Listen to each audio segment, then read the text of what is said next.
Evening guys, and welcome to episode 31 of Global Contenders, the review series for Gran Turismo's touring cars.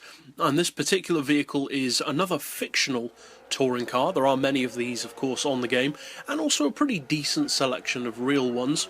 And this vehicle is another variant, if you will, of a Lexus-based touring car. There are three primary ones. You've got the Toyota Altezza touring car, which is of course the OG Lexus touring car as far as Gran Turismo goes, at least ones that you don't have to build yourself, that is. Then you've got the DTM style IS racing concept, which I personally love, and you've got this version, the IS-F Touring Car. Now, straight off the bat, this is a far superior performance machine to the DTM style concept version. And that's disappointing to me, because that car should be better. It looks fantastic, and it could be even better than it is. This car is better than that vehicle, but doesn't look that great to me.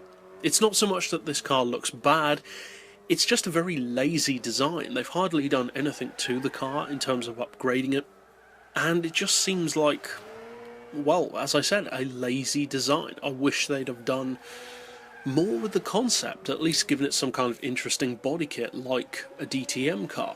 Now, that aside, this is a brilliant touring car. One of the best fictional touring cars in the game, in fact. It has a price tag of 166 grand. Now, straight away, that's pretty good. But what do you get for that? Well, being an IS-F, you get a 5-litre engine, rear-wheel drive, and the tuning potential of the IS-F's engine is good in every form, be it the normal IS-F, the CCSR Pikes Peak model, and this. The power is very, very high. 795 horsepower is really impressive from this vehicle. It also puts out 577 foot-pounds of torque, and although the weight isn't that great compared to some of the real touring cars at 1185 kilos, it's still not ridiculously heavy.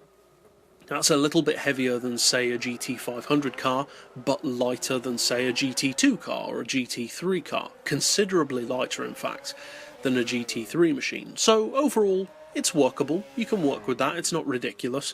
The horsepower per tonne is still very high at 671, and the PP is also very high at 630, giving you some kind of idea of what this car could be capable of. If Polyphony has rated it that high with their performance algorithm, surely it should have some kind of potential. This surely is not a Red Bull Junior situation, or hopefully not, at least. Well, I'm glad to say that it's not a Red Bull Junior situation. This is a genuinely good touring car. And although it's not necessarily the kind of machine that many, if any, will race in its fully tuned form, it has such a broad range of tuning potential. It can go so high, in other words, that you've got a lot of room for multiple PP or power levels to work with. It's not just a case of it's got a small power hike and that's your only option. You've got a broad range that you can work with this vehicle, anywhere up to around 800 horsepower. Now, as far as the reason why I would say it's good, the main thing that's great about this car is the handling. The IS-F is already a brilliant super saloon as far as I'm concerned, one of the best in the game, in fact, especially for its price. This vehicle carries that ethos of the road-going version into a touring car version. It holds the same advantages, basically, as the road car. The price and the value for money is very good, as is the handling, the drivability, the driver feedback, the fun factor, although that's not as important in a race car, of course, and although it's obviously nowhere near as fast as the road car in a straight line, for top speed in particular, the acceleration is very strong thanks to the 800 horsepower or so in fully tuned form, and even when you detune it, you've pretty much always got plenty of performance to work with. The handling is brilliant, the speed is more than enough for most tracks, and the price is highly affordable. Although this may not quite be good enough to, say, beat a CLK or Astra touring car, under the right circumstances, it can give vehicles even of their caliber if, say, you're limited to a certain PP or power level, a fantastic run for their money. So overall, the IS-F could have been a more interesting choice, I think at least, in terms of its design, and I wish they had have made it more interesting. And I think the only flaw of this vehicle is that it's a little too heavy. Now that doesn't really affect it that badly, but it would have been cooler to make it lighter. Maybe 50 to 100 kilos less would have been more appropriate and more cool for this car to be that light. It would have made it even better, of course, and even closer to a real DTM machine. As it is, it's just a brilliant touring car with no real downsides, not significant ones anyway. The top speed is at least as good as most other touring cars, most, not all, but most, under most scenarios and circumstances.